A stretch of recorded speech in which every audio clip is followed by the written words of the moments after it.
entonces nació La Defensa, para defender la verdad con periodismo.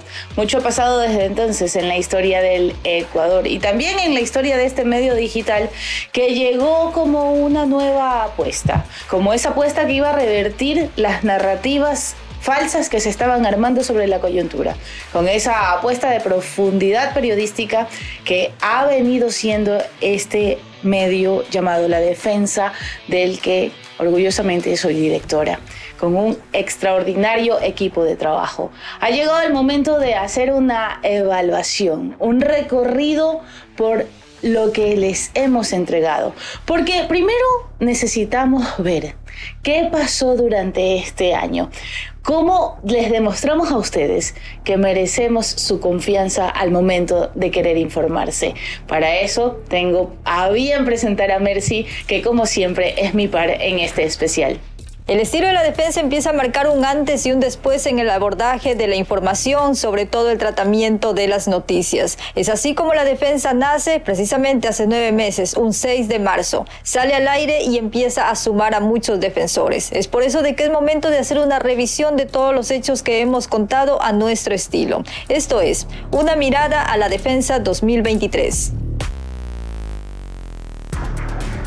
Nuestro segmento de trinchera es aquel en el que profundizamos los hechos que más han impactado, pero solo a nuestro estilo. Solo para que tengan idea, han sido más de 50 las investigaciones entregadas durante este tiempo de existencia como medio digital. A eso súmenle voces protagónicas, voces de coyuntura, políticos, de contraparte y de parte opuesta, y ambos lados y al revés, diciéndolo más a mi estilo. Importante que entiendan que en esta trinchera han tenido espacio todos los que quisieron venir a sentarse ante el verdadero periodismo crítico. Otras voces nunca nos contestaron. De eso también vamos a hablarles después de ver estos videos.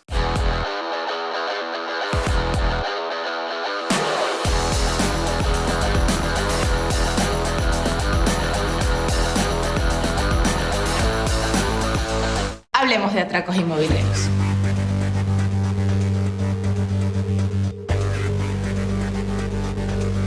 Hablemos de Ispol, nuevamente Ispol a la palestra. La Defensa ha accedido a un contrato de $14 millones gracias a su equipo de investigación coordinado por Mercy Castro.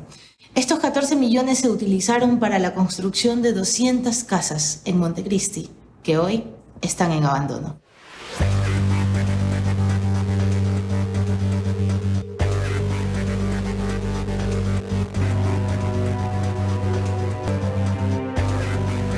Aquí hay un personaje clave, el gerente general de la compañía inmobiliaria que ganó el concurso a dedo, o sea, no hubo concurso, se lo adjudicaron directamente. Es nada más y nada menos que Darío Herrera Falcones. ¿Les suena ese nombre? Es el ministro de Obras Públicas del gobierno de Guillermo Lasso y también fue ministro de Vivienda, porque de vivienda parece saber bastante. Y entregamos nosotros 200 viviendas por $70,000 cada una, $14 millones, con obras de urbanización, áreas comunales, piscina, jacuzzi, canchas de fútbol, hasta iglesia. Darío cambió, aunque se mantenía en la organización, porque pasa a otras funciones más comerciales. Él se mantiene en el grupo todavía en ese año 2018, pero ya en una figura de vicepresidente de Desarrollo de Negocios.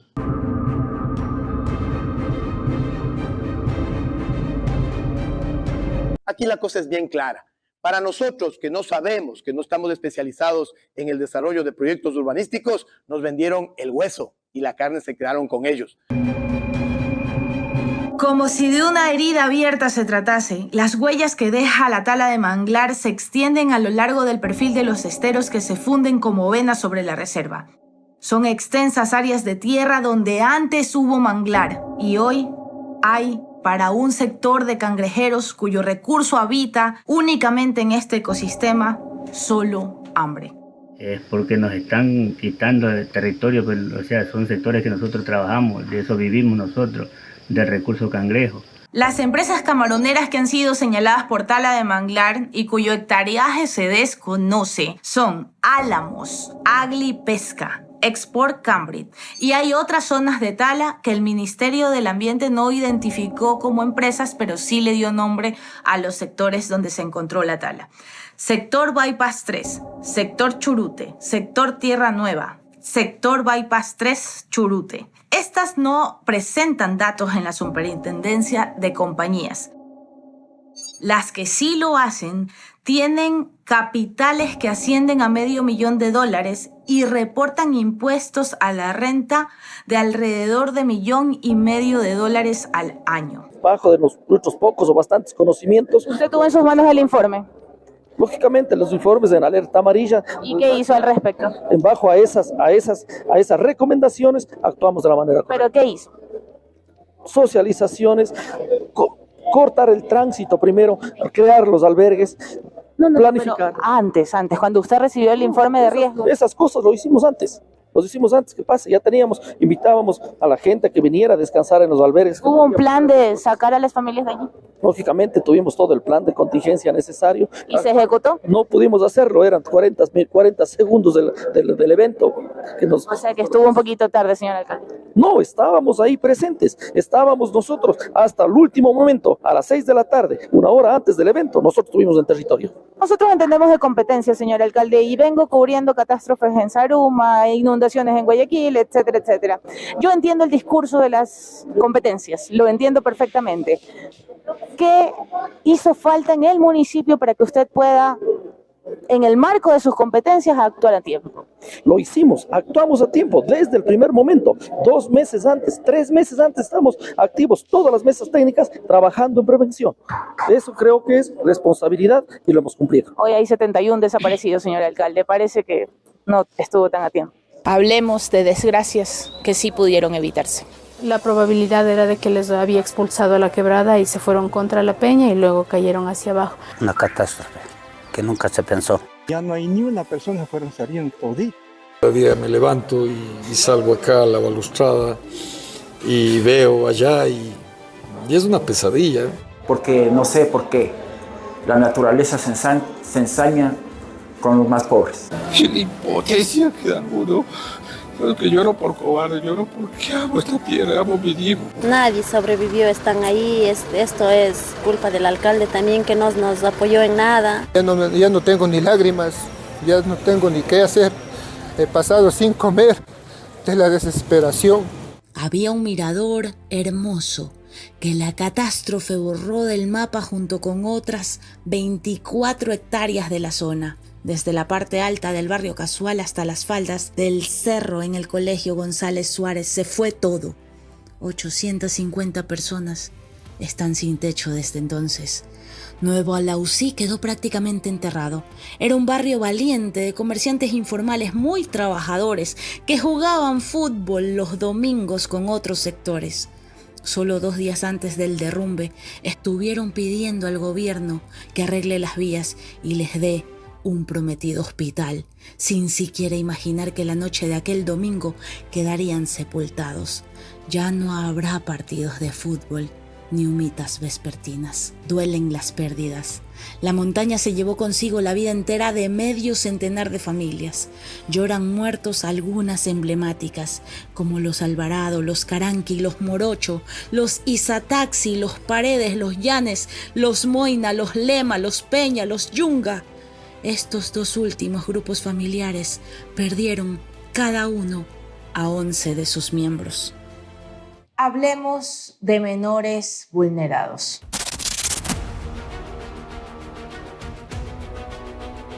Un profesor ha sido acusado de presunto abuso sexual en la unidad educativa Juan Modesto Carbo. El 25 de enero de 2023, Diego C.J. llegó a ser profesor suplente de inglés y comprensión lectora, 2 horas por cada materia. Llegó al paralelo octavo D, pero lejos de dar clase y de acuerdo a lo que las menores de ese curso contaron a sus padres, el supuesto maestro se puso a ver pornografía y luego a tocarlas. Si te parece un escándalo, espera a enterarte. El maestro llegó 4 horas a encerrarse en un aula con menores de 12 y 14 años. Ellos se dieron cuenta de que estaba viendo pornografía y automáticamente empezó a hacer juegos sexuales con las niñas que narraron todo a sus padres. Y hoy es público en Fiscalía y en el Distrito de Educación, gracias a 7 padres valientes que decidieron no callar y que también hablan con la defensa. Por mi hija, que ella estaba al frente del profesor porque iba a entregar un deber y él comenzó a quererle tocar los senos y ella sintió el acoso de él y ella empezó a llorar. Empezó a llorar y los compañeros preguntaron qué pasó y ella habló y dijo lo que había pasado porque las niñas lo vieron, que lo sacaron por la parte de atrás del colegio. Incluso el profesor se fue amenazando a las niñas diciéndoles que esto no se va a quedar así, que él iba a salir ganando. O sea, la niña no salía, lo que salieron fueron los niños, los compañeritos. Ya cuando ellos salen, nosotros le preguntábamos por las bebés y me dicen, mire, me dice, señora, lo que pasa es que un profesor, dice, las estuvo morboseando a todas las niñas. Cuando nosotros ya las bebés terminaron de dar la declaración, nosotros le preguntamos, mi hija estaba llorando, todas las niñas estaban asustadas, temblando, llorando.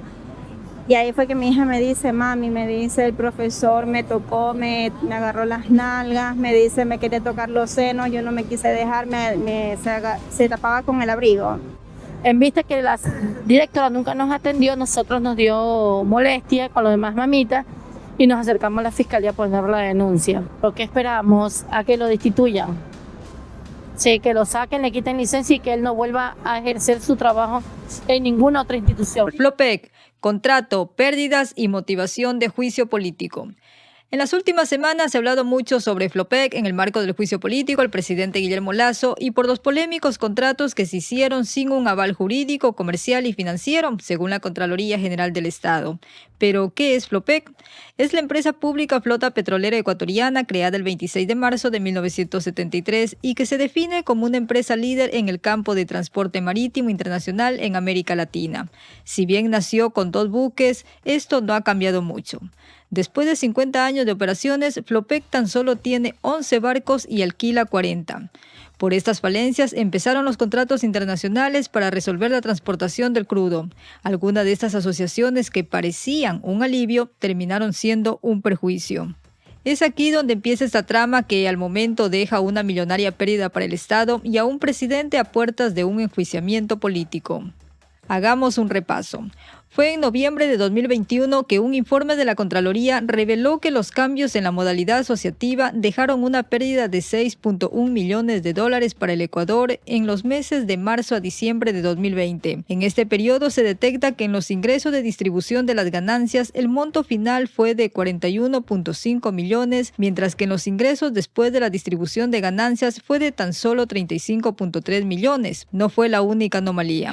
Ay, Durán, cómo te han perforado la herida sangrante, que ya ni alcalde puedes posesionar en paz. Luis Chonillo se levantó este 15 de mayo tempranito a decirle al mundo en el municipio que los va a auditar a los salientes y que no es personal, que es parte de su deber como el nuevo alcalde del cantón. 11 de la mañana, Plaza Chiva, vía Durán Tambo. Luis Chonillo llega, o más bien intenta llegar a su primera sesión de consejo como primer personero de ese violento cantón. Pero se le vinieron en banda, como dicen los del barrio, y balearon el vehículo en el que venía para hacer de él un cernidero. Hirieron a 6. Ninguno era Luis Chonillo. Un policía murió después de quedar malherido y se sumó así a las estadísticas nefastas que ha registrado este cantón en los últimos 3 años. Solo en 2022, las muertes violentas superaron el 1.000.000 en zona 8 y en lo que va del año se aproximan ya a las 100. Hablemos de provincias tomadas por la narcodelincuencia. Los antecedentes. 27 de enero de 2018, 28 heridos y 37 casas afectadas dejó un ataque con coche bomba en el cuartel policial de San Lorenzo. 26 de marzo de 2018, 3 periodistas de El Comercio fueron secuestrados y asesinados en la frontera. Aún nos faltan 3. 21 de marzo de 2023, la directora de la cárcel de mujeres, María Enela Valencia, sufre un atentado y pierde a 2 familiares. 7 de abril de 2023, 3 mujeres fueron halladas muertas cerca de un río de Quinindé. 11 de abril de 2023, 9 pescadores y vendedores fueron acribillados en el puerto pesquero.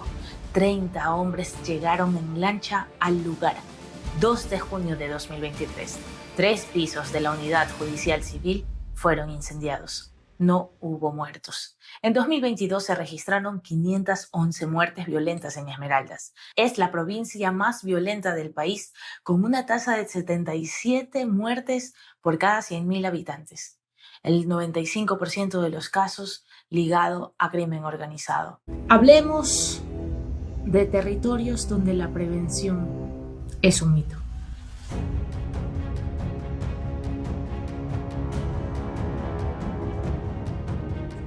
La lluvia deja destruidos sectores en al menos 17 poblaciones y barrios de todas las provincias. El desbordamiento de los ríos Súa, Atacames, Muisne y Esmeraldas dejaron cerca de 500 personas damnificadas. Solo en el barrio Chinca de Esmeraldas se reportaron 70 casas totalmente inundadas. Sus cimientos estaban totalmente debajo del agua y sus habitantes tuvieron que ser rescatados en 3 helicópteros y 5 botes de las Fuerzas Armadas. Es horrible, como que estoy metida en una cárcel. Andan en moto, andan tomando fotos, encapuchados. Algunos 7, 8 personas que conozco de estas ya lo han matado. Durán se encuentra sumergido en total inseguridad. La defensa ha salido en búsqueda de testimonios y recopilación de información sobre qué pasa en esta ciudad. El cantón Durán está a solo media hora de Guayaquil. Tiene 300.000 habitantes que se concentran en barrios y ciudadelas. En años recientes, este territorio ha copado titulares a propósito de la violencia que allí ha instalado el crimen organizado. Esto pese a que se supone que están por llegar ya 650 policías. En lo que va del año ya hay más de 85 fallecidos por muertes violentas. Esto ha provocado zozobra absoluta en los habitantes de ese lugar. No, Durán era tranquilo, uno salía a pasear cuando hacían fiestas, andaba bien emprendada y nunca hubo robo, nunca hubo crimen ni nada. Ahora ya no se puede. Hace 4 días eran las 12:46. Y principio esa bala no era, eran como metralletas, porque era horrible, horrible. Yo me levanté, yo del pensar, ahora ya casi ya no, ya como que dice, bueno, si es de morir hay que morir, pues no. Y no, ya no se puede andar, ya no se puede, hasta miedo me da a salir a la esquina a comprar. Es como que estoy metida en una cárcel, ya no se puede vivir, ya uno vive aquí como en el infierno ya. Haber llegado a este punto de violencia tiene mucha cola histórica. Específicamente en la Primavera 2, en Durán, estaban por historia y por prominencia los Latin Kings, un grupo armado que hizo mucha mella hace algunos años y que se había mantenido como debajo de la alfombra. Hoy, por fuentes policiales, sabemos que los Chone Killers le han declarado la guerra absoluta. Están siguiendo al cabecilla, un tipo conocido como el Diablo. Se contactaba con el pueblo. Un tipo muy noble, luchador y trabajador. Alguna persona que está hablando bien. A mí me da mucha pena. Queremos clamar justicia. Y es que el legado nació con él y se vuelve infinito con él. Llanto, dolor, desesperación. Porque es de no creer, si se supone que solo este domingo estuvo feliz con todos, que apenas empezaba su segundo periodo, que era joven. Es injusto, gritan sus deudos, y ratifica su ciudad. Es inaceptable y repudiable, gritan algunos políticos. Pero Agustín ya está muerto. Las calles de Manta se disfrazan de normalidad. Se han abierto los locales de nuevo y ha regresado el pulso comercial y turístico de sus 217.000 habitantes. Pero, en el fondo, Manta sabe que perdió. No solo Agustín, o su esposa, o sus compañeros entrañables como la vicealcaldesa perdieron.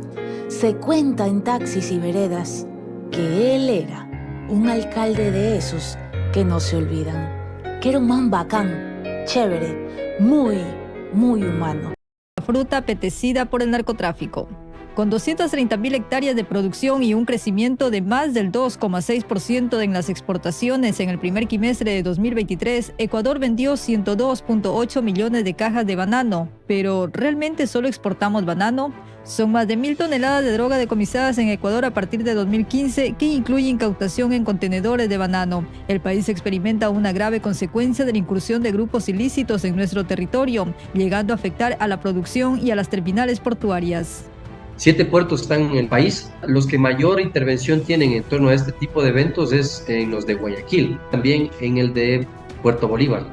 En el año 2022, que fueron de 77 toneladas, en Contecón fueron 42, en Pozorja fueron 21 toneladas, en Bolívar 7, en TPG 5 y en Naportec fueron 778. El Ministerio de Transporte y Obras Públicas llamó a concurso para la adquisición de puentes metálicos tipo Bailey en distintas longitudes para ser instalados en la red vial estatal por un monto de $5.2 millones. El llamado a oferentes duró 20 días. Culminado este proceso, se adjudicó la construcción a la empresa de servicios de mecánica industrial, diseño de construcción y montaje, CEDEMI. Los parámetros de participación ecuatoriana era del 52% y CEDEMI alcanzó un poquito más, 59,74%, con lo que supuestamente cumplía con las obligaciones que dispone el certificado de producción nacional, que en resumen no es otra cosa más que el proveedor llega con la capacidad de poder cumplir con este proyecto. Otra contradicción se evidencia con la aplicación nuevamente de la norma A153 para exigir garantía y duración del puente Bailey en las condiciones más graves que pudieran presentarse. Sin embargo, esta norma no es aplicable. Adicionalmente, se permite certificar el galvanizado al proveedor, con lo que se ratifica que el Ministerio de Obras Públicas busca un intermediario en el proceso en lugar de una adquisición directa a un fabricante. Esto es sicariato político. William Garzón, ex asambleísta de Santo Domingo de los Áchilas y ex vicealcalde de Santo Domingo, pertenecía a Alianza País. Fue asesinado el 11 de enero de 2022. El 24 de enero de 2022, Sandro Arteaga, funcionario de la prefectura de Manabí, fue baleado. Andrés Macías, exalcalde de El Triunfo por el Partido Social Cristiano, también lo mataron. Esto fue el 14 de febrero de 2022. El 16 de marzo de 2022 fue asesinado a tiros Jaime Cabezas, precandidato a concejal de Ibarra por el partido Avanza. Walter Vallejo, candidato a alcalde de Balsar por el partido Sociedad Patriótica, también fue asesinado. Esto ocurrió el 5 de mayo de 2022. El 9 de julio, Iván Cuero, director del Partido Socialista de Esmeraldas, fue asesinado. Gerardo Delgado, precandidato a concejal de Manta por la Revolución Ciudadana, lo mataron el 10 de agosto de 2022. Mario Moreira, director de Alianza País en Quinindé y exdiputado del Partido Roldosista Ecuatoriano, fue asesinado el 16 de agosto de ese año. En octubre de 2022, Alba Bermeo, candidata a la Junta Parroquial de Molleturo en Cuenca por la Unidad Popular, también fue asesinada. Omar Menéndez, candidato a la alcaldía por Puerto López por el Movimiento Revolución Ciudadana, fue acribillado el 4 de febrero. El 21 de enero de 2023, Julio César Feracio, quien buscaba la alcaldía de Salinas por Unidad Popular, también fue asesinado. Existe una persona procesada. Jairo Olaya, concejal de Esmeraldas por la Revolución Ciudadana, fue asesinado el 13 de julio de 2023.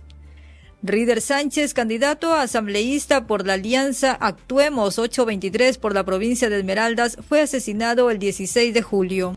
Agustín Intriago, por el movimiento Mejor Ciudad, fue reelegido alcalde de Manta, pero el 23 de julio fue asesinado. Miguel Santos Burgos, director de Planeamiento y Territorio de la Municipalidad de Durán. Lo asesinaron a tiros el 3 de agosto de 2023. Fernando Villavicencio, candidato presidencial del movimiento Construye, fue asesinado la tarde del 9 de agosto en Quito. Hablemos de la realidad de nuestra policía.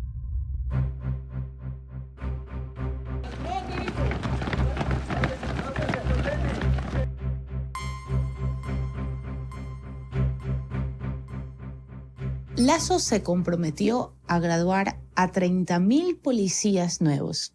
Escúchenlo. Vamos a fortalecer aún más a nuestra Policía Nacional, con más efectivos, con más y mejor equipamiento que fortalezca la Policía Nacional. ¿Cómo y bajo qué condiciones lo haría?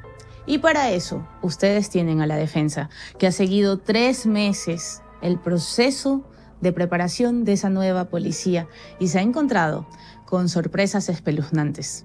Fusiles de palo, carabinas viejas, y eso es solo el comienzo. No tienen piscinas en algunos lugares, ni pistas atléticas, ni polígonos. En realidad han tenido que comprar hasta sus implementos de aseo para las escuelas e incluso sus bolígrafos. Es realmente deprimente. El plan de Lasso era graduar a los 30.000 policías hasta 2025 y para lograrlo no solo redujo el tiempo de preparación, que era 2 años, sino que se triplicó el número de escuelas. Hasta mayo de 2022, Ecuador contaba con 12 centros de formación policial, pero en noviembre pasado, sorpresivamente, el país ya pasó a tener 43 escuelas y es así como se gradúan los conocidos como policías express, agentes que apenas reciben una formación de 6 meses. La Contraloría, el diamante codiciado. 4 presidentes del Consejo de Participación, 3 reglamentos para el concurso, 2 años de retraso y una serie de cuestionamientos al organismo de participación es el marco en el que se desarrolla el proceso para el nombramiento de la máxima autoridad de la Contraloría General del Estado. No es el único. En abril, el juez Juan Gómez acogió la demanda de Andrea Medina y ordenó que el concurso vuelva a la fase de admisibilidad. Mientras que el 14 de septiembre, el juez subrogante Jorge Luis Medina admitió otra demanda y suspendió el concurso hasta el 26 de septiembre, fecha de la audiencia. En este caso fue por la demanda de la ciudadana Jennifer Fernanda Díaz Ortiz, quien argumentó actos violatorios a derechos constitucionales que han sido realizados dentro del concurso de méritos y oposición para la selección de designación de la primera autoridad de la Contraloría, según reposa en la demanda. Además, responsabilizó al Consejo de Participación por la omisión de transparencia de las actuaciones de la comisión presidida por Marco Antonio Chalco, a quienes acusó de múltiples actos arbitrarios. Hubo observaciones por parte de participantes, muchos lo hicieron casa adentro y otros, como Yolanda Velasco Dávila, quien desistió de seguir en el concurso y así lo hizo conocer mediante documento. Pero también están los que hablan. Al no haber calificado las carpetas como corresponden. Cuando fuimos notificados, los 103 concursantes, absolutamente todos, con 3 excepciones, diría yo, o quizás un poco más, todos han reclamado que su carpeta no ha sido valorada de la forma correcta. Y voy a usar mi caso. Los apagones no son nada nuevo para los ecuatorianos, al menos no para las 3 últimas generaciones que hemos tenido que pasar desde las velas hasta adelantar nuestro reloj 1 hora como en el gobierno de Sixto Durán Ballén debido a los racionamientos. Los avances tecnológicos, la hidrografía, la ubicación privilegiada en que se encuentra nuestro país para la instalación de paneles solares u otras alternativas no han servido de mucho. Ecuador tiene una capacidad de 8.200 megas, de los cuales capacidad instalada, ya, de los cuales hoy en día tiene una demanda de 3.800. Entonces se suponía que teníamos exceso de generación y no deberíamos estar en este tipo de problemas.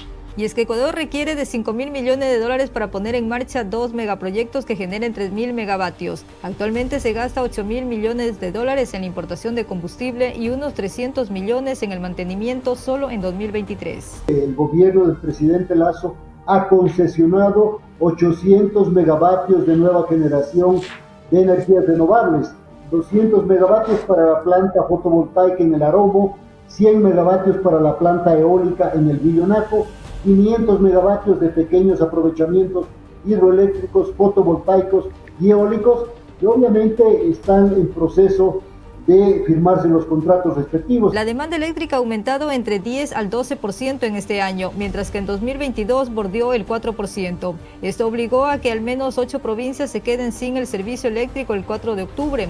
Los niveles de la reserva bajaron del 10 al 5%. La reserva usualmente en el caso ecuatoriano, mire, se debe operar con reservas cercanas al 10% de la demanda nacional, es decir, aproximadamente 500 megavatios. Usualmente necesitamos 220 metros cúbicos y lo que tenemos actualmente es 120. Esta realidad sobre el parque termoeléctrico obsoleto de más de 45 años y que ya cumplió su vida útil no es admitido como una negligencia por las autoridades, pese a que ha generado fuertes críticas. Un sinnúmero de irregularidades enmarca la adjudicación de la fabricación de 21 de los 61 puentes Bailey que el Ministerio de Transporte y Obras Públicas aspira a adquirir hasta antes que culmine el periodo del régimen actual, para paliar, entre otras cosas, la llegada del fenómeno del Niño. En julio, la defensa presentó algunas observaciones en torno a esta licitación que se hizo bajo este código para la adquisición de estos puentes por un monto de $5.2 millones. Sin embargo, un mes antes, en junio, el ministro César Roón, en entrevista a Diario La Hora,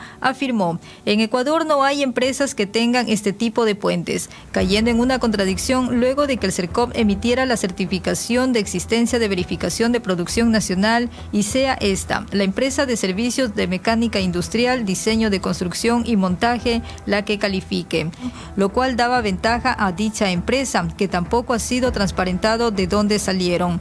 Otra de las observaciones es que los plazos no dan para que se pueda cumplir con la entrega de estos puentes en 3 meses, quedando en riesgo de que de firmarse este contrato sea terminado por incumplimiento. Solicitamos una respuesta al ministerio. Aquí se nos indicó que el ministro César Roón es la persona autorizada para hablar sobre este tema y que se encuentra en Alemania. La codiciada terminal portuaria de Manta.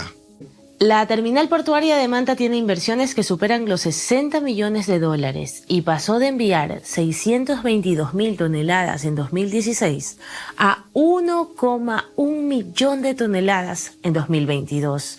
Pero hoy está inmersa en un escándalo por el contrato de concesión. La operadora de la terminal portuaria, Agencias Universales S.A., Agunza, con 62 años de experiencia en materia portuaria, está al frente de la administración desde 2017, con un contrato de concesión de nada más que 40 años. Toda una vida, ¿no? Pero esa concesión está siendo amenazada por un presunto irrespeto al contrato con una venta de acciones que la terminal portuaria niega, pero que la autoridad pone como argumento junto con la inequidad en el traspaso de recursos, algo que está contemplado en el contrato, pero que a ellos les parece insuficiente. Desaprovechando recursos en tiempo de crisis. Por tercera vez se declara desierto el concurso de concesión para explorar el gas natural en el campo Amistad del Golfo de Guayaquil. Esta vez por orden del recién posesionado gerente de Petroecuador, Eduardo Miranda Patiño. Las razones: un supuesto incumplimiento de requisitos de la única empresa que se quedó hasta el final en el proceso y que pese a ser calificada no se la consideró. Siempre se quiso declarar desierta esta licitación. El primer punto es que el ministro Santos, ni bien sacaron a licitación, mencionaba que iban a rentar las facilidades de Campo Amistad, que son de producción, es decir, plataforma, gasoducto, etcétera, que están en el mar, para rentarla a los importadores. Después de esto, a poquísimos días, mandan un memorándum interno que nosotros tuvimos acceso, donde concluyen y recomiendan que se declare desierta la licitación sin que se presenten las ofertas. Y lo grave es que cambian las reglas del juego y no le dicen al oferente: oiga, verá que estoy cambiando las reglas de juego y esta es la explicación, y se cambia este artículo por este artículo.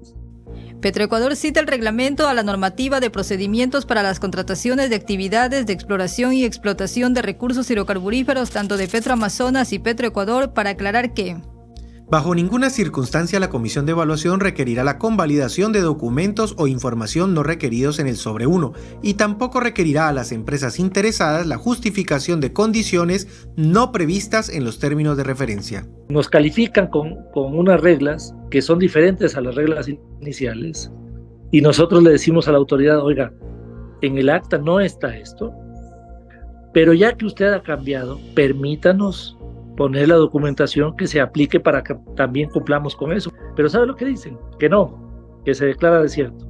Petroecuador insiste. Al ser un proyecto de interés nacional, la empresa interesada deberá acreditar experiencia en proyectos offshore como operador o prestador de servicios en perforación, así como 5 años de experiencia, cosa que Consorcio Green Dynamics no cumple porque solamente tiene 3 años, 11 meses. Lo cual también es refutado. Pone en riesgo los apagones del próximo año, porque hay una planta termoeléctrica que es la Termogas Machala, que bien podría proveer de más de 100, 150 hasta 200 megas más para el país, que lo único que requiere es que se aumente la producción de gas, pero que no nos permiten a nosotros descargar la información del cambio de reglas del juego que ellos hicieron. Entonces, ¿a qué le suena eso? ¿A qué están beneficiando a los importadores de combustibles? Y le están boicoteando la gestión del presidente Noboa, tal como lo hicieron con el presidente Lasso. Lo que se pretendía con esta licitación declarada desierta en día y medio de gerencia de Miranda Patiño era aprovechar las reservas del gas natural del Golfo de Guayaquil para hacer que Termogas Machala de la provincia del Oro operara al 100% y genere al menos 200 megavatios nuevos. ¿Sabe quiénes son los ganadores de esto? Y quiero ir a su pregunta. Son los importadores de diésel, que vamos importando más de 300% el diésel eléctrico para generación eléctrica. Ha quedado demostrado que a través de nuestra trinchera todos los hechos tienen profundidad. Vamos más allá y no nos quedamos en la simple queja de un tuit como lo hemos demostrado en estas voces. Hemos desempolvado hechos como lo vieron y también pudimos estar al pie de la noticia en situaciones muy controversiales para el país. Por eso para nosotros es tan importante esta sección de trinchera que hemos mostrado a ustedes con muchísimo compromiso a lo largo de esto. También hubo protagonistas y pluralidad de voces, Mercy. Así es, Blanca, y es que no nos quedamos únicamente en los hechos, sino que vamos más allá. Autoridades que no nos contestan, pero simplemente ese silencio también es respuesta. Y esto va más allá a través de nuestro espacio de las entrevistas, en donde analizamos todos los hechos como deben ser y les contamos las cosas como son y no como otros quieren que sean. Así es como ha marcado una diferencia en la defensa nuestro espacio de las entrevistas, en donde han venido de todos, izquierda, derecha, centro, autoridades de los gobiernos en todo nivel. Y también, por supuesto, ha habido voces para quienes son representantes de organizaciones políticas, sociales y demás, que aquí en la defensa han encontrado un espacio.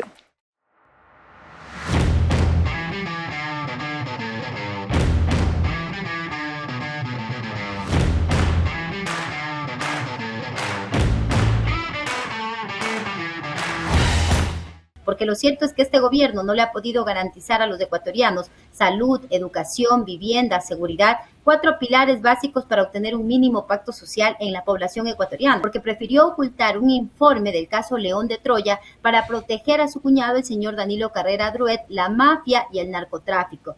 Yo no niego la facultad del Congreso de fiscalizar al presidente. Yo no niego su capacidad para llevarlo a juicio político. Yo no niego que existan causales en la Constitución para procesar a un presidente. Lo que yo repudio es que traten de acomodar situaciones y escenarios para ver si es que les calzan unas causales que dependiendo de la luz del día las ponen y las sacan y hacen este sainete. Lamentablemente el gobierno, desde hace más de un año, tenía cartas de extorsión al correísmo en la Asamblea y una de esas era la de la señora Duarte, que ella recibió un asilo legal por parte de Argentina. Y la negociación o la extorsión del gobierno con el correísmo para votaciones en la Asamblea se basaba precisamente en el salvoconducto para que vaya allá. Yo evidentemente no me alegro de lo que acaba de suceder, no lo sabía, pero es bueno ponerlo en contexto porque tampoco, y eso es algo que lamentablemente se está cometiendo por errores, tener de rehenes a opositores políticos en el fondo lo que hace es lo contrario a lo que se piensa. El tema está en quitarles todo el dinero que sus negocios ilícitos produzcan. Porque si yo me doy cuenta que me voy a ir preso 6 años, ok, pero una vez que salgo, ya tengo 6, 7, 10 millones de dólares que me esperan afuera porque están en manos de mis testaferros, entonces delinquir es muy bonito. ¿Ya? Pero si yo me doy cuenta que no, que voy a estar encerrado 23 horas en una celda oscura, ¿okay? Que voy a tener tal vez una ración de alimento, ¿ya? Que no voy a tener visita de mis familiares, entonces me pongo a hacer un examen, ¿no es cierto?, de costos-beneficios para ver cómo va la cosa. ¿Te parece que la ley de uso progresivo de la fuerza que se aprobó, que fue presentada en el periodo anterior y que fue aprobada en este régimen, ¿te parece que contribuye un poco para darle más seguridad a la policía de actuar con la firmeza que debería de hacerlo, o todavía falta legislación? Sí, pero primero tienes que ver que tienes que trabajar en un proceso de modernización de la policía. Porque mira, hay un gran problema. La Policía Nacional del Ecuador se divorció de los ciudadanos ecuatorianos el 30 de septiembre. cuando Correa era presidente. El paso a paso para intentar recoger lo más rápido a los fallecidos sin tomar en consideración el cúmulo de personas, que es donde viene todas estas pérdidas, extravíos y todo, que estaban tirados en hospitales públicos y privados. Habían miles de personas fallecidas en viviendas. En ese entonces, cuando me llamó el secretario de la presidencia en ese entonces, Juan Sebastián Roldán, de la mano del presidente de la República, a pedirme que regrese porque teníamos que levantar fallecidos. Básicamente fue eso. Regresé inmediatamente a Guayaquil. Esa noche salí acompañado del secretario y, si no me equivoco, el vicepresidente Sonnenholster, a visitar a un hospital y un poco entender qué era lo que estaba pasando, y obviamente lo que nos topamos fue terrorífico. Hemos tenido sistemáticamente políticos que han metido las manos en la justicia, que han buscado abusar de ella, que han buscado poner cortes hechas a su antojo, que han buscado coser y descoser la justicia conforme a sus particulares intereses. Y eso ha originado que nosotros tengamos, como digo yo, eso se dice en materia de derecho de competencia, normas de textura flexible. Claro, porque son de textura flexible. El informe de la Contraloría dispone la renegociación y da los ítems específicos en los que se tenía que renegociar. Adicionalmente, me parece que el señor gerente de ese momento fue mal asesorado y tomó esa decisión precipitada. Pero él se da cuenta de su error y 3 días después envía una comunicación, le voy a dejar aquí la copia de esa comunicación, revocando la terminación. Y el día... ¿Por qué? Él, comunica, pide la terminación unilateral y después retira el... Claro, la revoca, está aquí el documento de la revocatoria, lo tengo aquí, vea, está notarizado. Yo cumplí mi función. Mi función era, cuando yo ingresé, la empresa estaba al borde de una quiebra y en el horizonte se veía TAME versión 2. Entonces, mi tarea era sanear la empresa y lo hice. Obviamente. Y le voy a dar un detalle más. En este momento, Flopec es la única empresa pública que es sujeta de crédito internacional. El 31 de enero tenía 150 millones en caja, ¿no? Y teníamos aprobados créditos con el Citibank, con el Deutsche Bank, con el Bank Paribas, al 4%. Entonces, de que hubo gatilleros, claro, gatilleros, pero que esos gatilleros pudieron ser agentes del Estado, Eso evidentemente es así, porque aquí hay un personaje al que le interesaba que Rubén Chérez no exista en la faz de la tierra, que esté muerto, en otras palabras. Exministro. Y ese es Guillermo Lasso y su cuñado Danilo Carrera. Pues somos la gran noticia de la prensa internacional, porque nada más y nada menos que se ha asesinado al principal sospechoso vinculado al crimen organizado, que también fue aportante y un miembro activo del gobierno desde afuera para poner a personas en cargos públicos. ¿Quién va a ser el siguiente asesinado? ¿Va a ser Cortázar? ¿Va a ser Hernán Luque? ¿Qué es lo que vamos a ver aquí? Una cadena. Esto va a desencadenar, le aseguro, una situación lamentable para el país, porque todas las cosas que quedan en la impunidad, como lo que se está haciendo en este momento con el caso Encuentro, con el caso Gran Padrino, ¿no?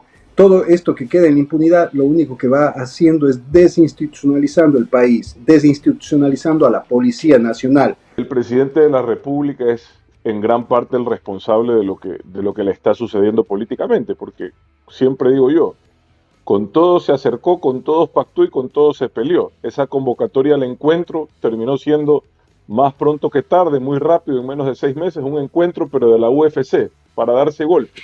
Realmente el gobierno del cual yo formé parte sufría del síndrome de la chirez crónica.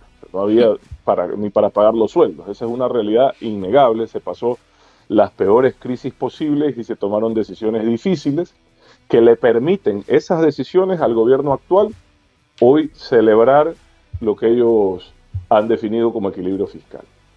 Para mí el error de ellos está en creer que se celebra eso como un fin. Y el equilibrio fiscal, la salud de las finanzas públicas, insisto, por el cual tanto se ha luchado, que tanto esfuerzo nos ha costado a los ecuatorianos, porque esto se ha logrado con que los ecuatorianos pagamos un poco más por los combustibles, con una reforma tributaria totalmente, en mi opinión, antitécnica e innecesaria. Pero bueno, eso es parte del equilibrio fiscal.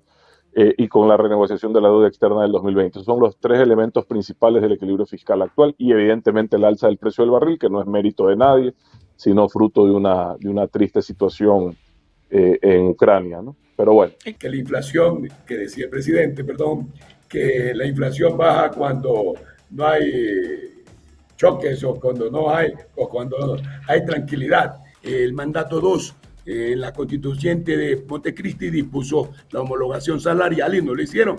Desde ese entonces no les pagan a los empleados judiciales eso y están ganando 500 y 600 dólares. Algunos jueces no ganan lo que tienen que ganar para inclusive exigirles trabajo. Entonces eso vale alrededor de 70 millones de dólares y por eso es el enjuiciamiento político también a estos dos caballeros que estuvieron anteriormente y que están todavía, pero que estaban al mando. El gobierno tiene que asignar los dineros, no quitarlos. Pero lo más importante es que nosotros, como movimiento político que ha tomado la decisión, además de transitar a ser partido político, que tiene una connotación muy significativa. La primera, en el hecho de que la responsabilidad de la militancia es más allá de la creencia. Es decir, somos verdaderos afiliados de una organización política que tiene que constituirse en una verdadera intermediación entre la sociedad civil y el Estado. Segundo, la organicidad de un partido político conlleva a tener una corresponsabilidad enorme con respecto a preparar cuadros, a hacer verdaderamente un proceso de formación. Yo sí me esperaba ver métricas, me esperaba ver objetivos, me esperaba ver planes coherentes de acción, me esperaba ver una operatividad que no existe.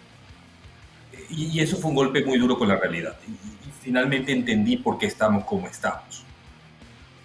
Eso me motivó primordialmente a lanzarme, esa indignación y ese sentimiento, tal vez un sentimiento de obligación de que las cosas tienen que cambiar. Y muy honestamente, con todo el respeto a los candidatos o a los precandidatos, no he visto todavía un perfil que tenga el temple, la determinación para enfrentar los tres monstruos que se nos vienen. La fiscal abrió una indagación previa en contra de los 7 consejeros. Fíjate bien, en contra de los 7, no solo en contra de la presidencia. Y supuestamente fue por un tuit de estos estafadores de la patria y que tienen ciertos, seguramente canales digitales, call centers, y empezaron a difundir información falsa, que supuestamente queríamos acceder a registros informáticos para borrarlo. Situación que es imposible porque toda la base de datos del gobierno se encuentra en CNT, que esto está manejado por el Ministerio de Telecomunicaciones. Entonces, directamente, si hay algún caso de borrar información o data informática, pues sería algún hacker internacional y a quien tienen que investigar es a CNT y al Ministerio de Telecomunicaciones. El problema para solucionar y cumplir con el plan de gobierno, con las propuestas de campaña, son nuestros problemas a la interna y si me arranco los pelos a la interna ya es problema mío y tenemos que buscar cómo solucionar. Pero hemos avanzado en esos 3 ejes, por ejemplo, en seguridad.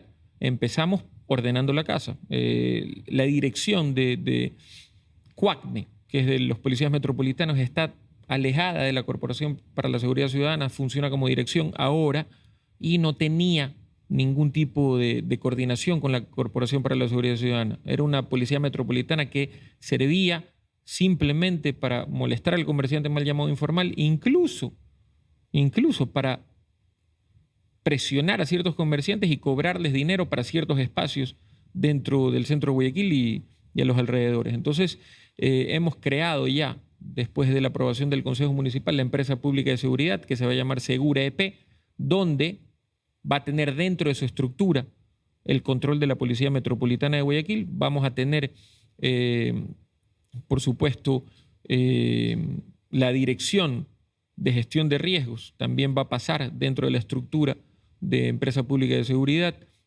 y vamos a tener el observatorio climático que lo recomendó la Corporación Andina de Fomento hace mucho tiempo para Guayaquil, lo vamos a tener dentro de la empresa pública de seguridad. Y ahí, después de ordenar la casa, que ya estamos volando, creo que la próxima semana ya vamos a obtener el RUC de la empresa pública de seguridad Segura EP, y vamos a empezar con el proceso de liquidación, como manda la ley de la Corporación para la Seguridad Ciudadana. A partir de ahí, en unos 45 días aproximadamente, vamos a empezar con el plan de lo que ofrecimos, de aumentar la Policía Metropolitana en Guayaquil. Es el tema de la impunidad, Blanca. En el Ecuador la gente mata, pide vacunas, viola a las mujeres, realiza violencia sexual y los hombres quedan impunes, los corruptos quedan impunes. Entonces, si bien es cierto que vamos a trabajar hacia leyes que garanticen salud, el Código de Salud, ustedes recordarán, lo vetó el señor Moreno porque lo que menos le interesó es garantizar la salud a los ecuatorianos. Estamos trabajando para que la justicia, la mayoría de la justicia, la mayoría del aparato de justicia nos vuelva a liberar a los delincuentes. Esas 4.255 detenciones se convierten en 15.000 detenciones. Y no bajamos los brazos. Y la policía sigue deteniéndolos y a veces le ocurre al policía que coincidencialmente a los 15 días vuelve a atrapar al mismo delincuente que lo atrapó. Usted sabe que en Durán se liberó a un empresario o a un emprendedor que había sido secuestrado. Sí. Está preso el líder de la banda. Tiene 2 detenciones. Tiene 17 años. Ante eso nos enfrentamos. Ese chico va a volver a salir libre. Como experto, ¿qué es lo que se ve al inicio? Bueno, yo lo que veo es a Fernando prácticamente recluido y atrapado por su propia cápsula de seguridad. En principio que uno de los escoltas lo lleva sujeto del brazo a Fernando, cuando la norma principal es que los escoltas no deben de ir solamente cara a cara con el protegido, sino que además deben de cubrir especial y principalmente los espacios que el protegido están fuera del rango de su vista. Y más aún, no quitarle la capacidad de movimiento en este escape de disuasión o de huida del protegido. Y él prácticamente lo lleva agarrado como que lo llevara detenido a Fernando. Ya, esto en el primera instancia. Luego vemos este ingreso de Fernando al auto. ¿Cómo procede una seguridad que se supone que es una seguridad de alguien que está amenazado de muerte? ¿Es el procedimiento adecuado? ¿Abrirle la puerta? No sé, hay 2 escoltas parece atrás. Mira, las cápsulas de seguridad, especialmente cuando ya han habido antecedentes, y en este caso en una figura política altamente expuesta, no solamente ahora por el entorno electoral, sino por todo el expertise y las denuncias, investigaciones que venía Fernando desde hace muchos años denunciando y presentando y las consecuencias de esto, es que la falla que yo veo primeramente es que la escolta no hizo previamente, minutos antes de la salida de Fernando del sitio del meeting, no hizo una avanzada, no hizo una limpieza visual ni ningún tipo de procedimiento para prever algún tipo de situación. Para que la gente sepa, y los que no están como que al día con estos términos de seguridad, Luis, ¿qué es una avanzada? Es que la gente de seguridad o encargada de seguridad, muchas veces de forma disuasiva, ya sea que se los puede identificar, pero especialmente de forma en que no se los identifica, vestidos como civiles, hacen un paneo de los sitios previos a donde siempre, en este caso, el protegido va a llegar o va a salir. ¿Consideras que se trata de negligencia, torpeza por parte de la Policía Nacional y del Ministerio del Interior? Habría que saber si es que el ministro del Interior, Juan Zapata, fue informado de este particular hecho, o podría hablarse de algún nivel de complicidad y una suerte de omisión voluntariosa para evitar darle más protección a Fernando Villavicencio. Creo que pasa por una condición de negligencia, ¿sí? La negligencia no necesariamente pues es dirigida, sino que simplemente no considera no tiene no realiza el suficiente análisis para entender los hechos que debe enfrentar. Pero eso lo hace por doble vía. ¿Y por qué? ¿Por qué, Gabriel? Porque en primera instancia lo que nosotros vemos es que tiene una cápsula de seguridad totalmente relajada. Es decir, perdió la capacidad o la propiedad de entender que el candidato o la persona a quien tenían que cuidar en verdad era un blanco a terminar.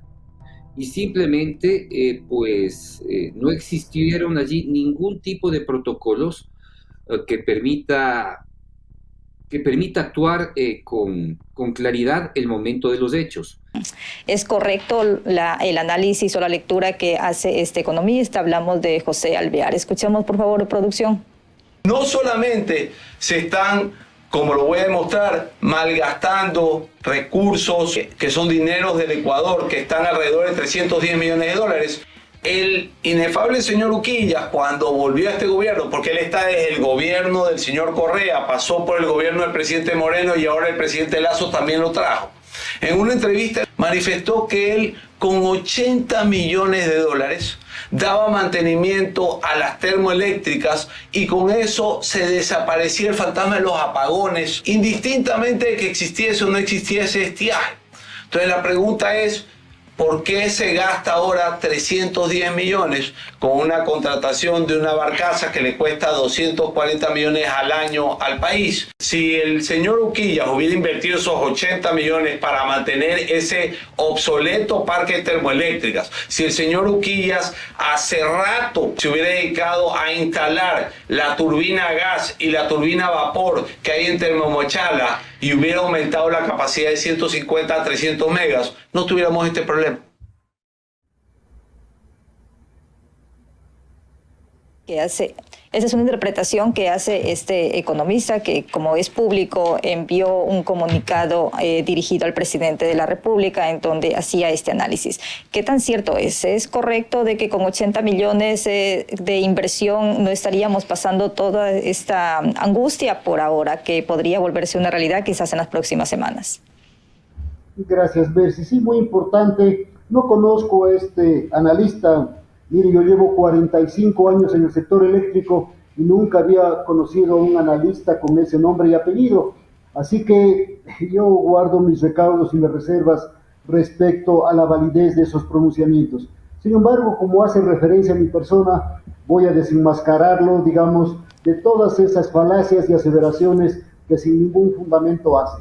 Respecto a los 80 millones, probablemente son unas declaraciones, Mercy, que se hizo en el año 2021. Estamos en el año 2023 con un crecimiento de la demanda el mes de junio del 17%. Consecuentemente, de manera responsable, esta administración está invirtiendo 300 millones de dólares. ¿En qué? En la recuperación del parque termoeléctrico, en la recuperación de las subestaciones, líneas de transmisión y nuevos transformadores, específicamente en las zonas de Guayaquil, en la zona de Policentro. Nuevos transformadores estará disponible en noviembre en la subestación Durán, duplicando la capacidad de recepción.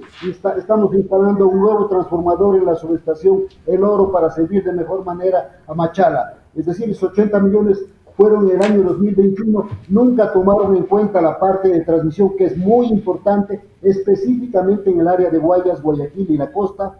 Y aunque parezca increíble, hasta el momento no ha habido un acercamiento oficial por parte del gobierno nacional. Parece que solamente se reunieron y conversaron con los de la Revolución Ciudadana y con el Partido Social Cristiano, alianza que parece pues se derrumbó.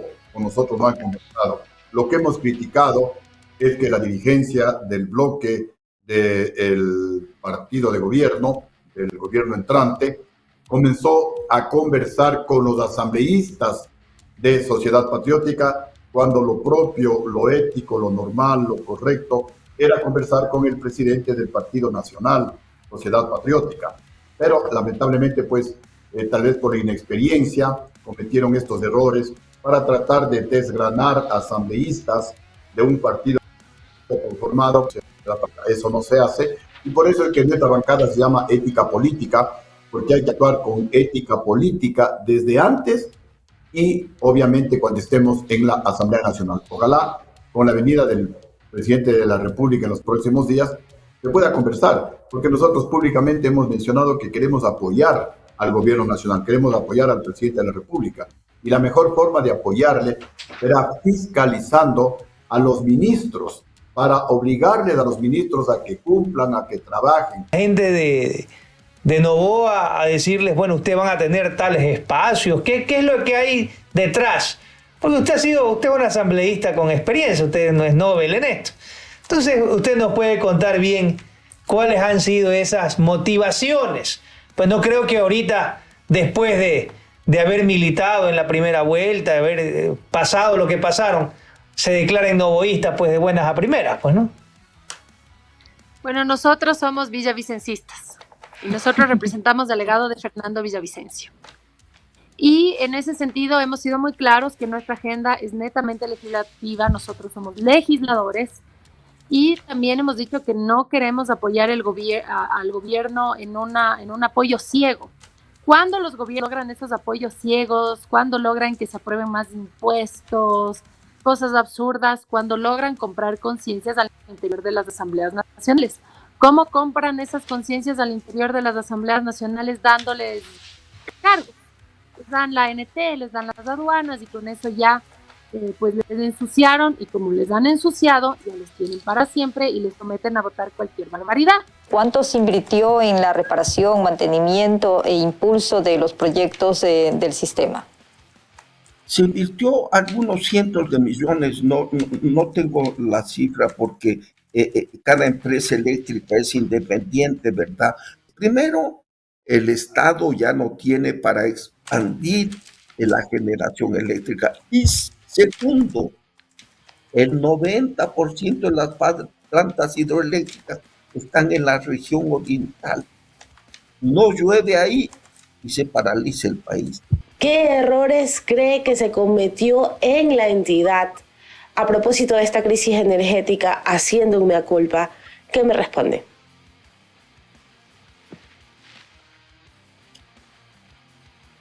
Quizás no le insistía al presidente Lasso con la suficiente fuerza de que la empresa privada tiene que jugar un mayor papel, como siempre he creído en lo largo del tiempo. Primero quiero recordarle que estuve un año en el ministerio, no estuve 20 años, un año de una crisis que viene desde hace tiempo.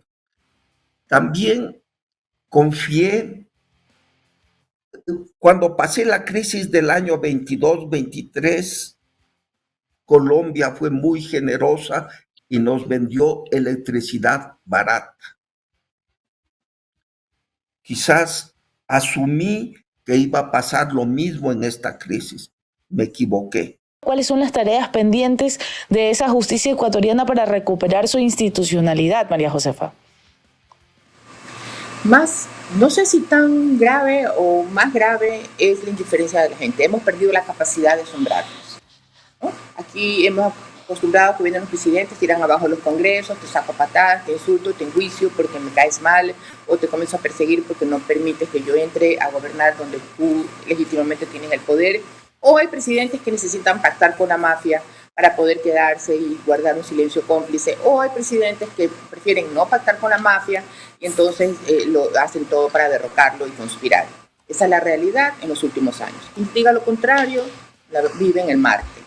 Sin entrar en análisis personalizado. Si esa es la realidad, ¿qué podemos esperar si lo único que nos va a salvar es una organización civil fuerte? ¿Cree que hubo esta votación a favor de la ley del gobierno precisamente con algún interés entre líneas? Bueno, el pacto de la mayoría es quien tiene que responder esa pregunta. No obstante, en nuestra opinión, esa ley tiene muchos elementos que no pueden ser subsanados o debieron ser subsanados y no fueron subsanados, relacionados específicamente a dos cosas. Uno, es la creación de este mal llamado reperfelamiento de los créditos que tiene el Ministerio de Economía y Finanzas del Banco Central del Ecuador. Eso, al otorgarle un plazo mayor de pago, lo que está haciendo es de retirarle liquidez al Banco Central, lo que perjudica a la economía ecuatoriana, debilita la dolarización y además califica muy mal las finanzas a nivel internacional en el país. El riesgo país disparado, las inversiones detenidas, la inversión extranjera absolutamente detenida. Y el mensaje del pacto de la Asamblea Nacional, ¿cuál es? es sigámosle quitando liquidez al Banco Central, debilitemos todavía más la dolarización. Es decir, en nuestra opinión, esa norma tiene muchos elementos que debieron haber sido considerados. Ahora, no es solamente la única observación. Nuestra observación, digamos, la segunda observación y más importante que consideramos es aquella relacionada a la remisión tributaria.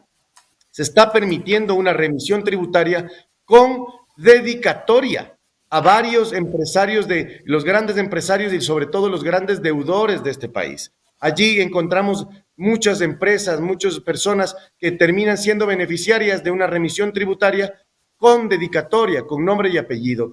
Perdonarle las deudas dirigidas a un sector específicamente no es algo ético, no es algo que debería ser puesto en una ley, y peor todavía con el aval de 107 votos. Nosotros consideramos que esta votación y en general esta aprobación es una aprobación negativa, es una aprobación absolutamente perjudicial para el país. Cada Navidad nos deja recuerdos y momentos inolvidables. Vívelo conectado con CNT. Obtén el plan ilimitado Social Plus de 15,99 más IVA. La Navidad no tiene límites y CNT siempre está contigo. Tenemos video.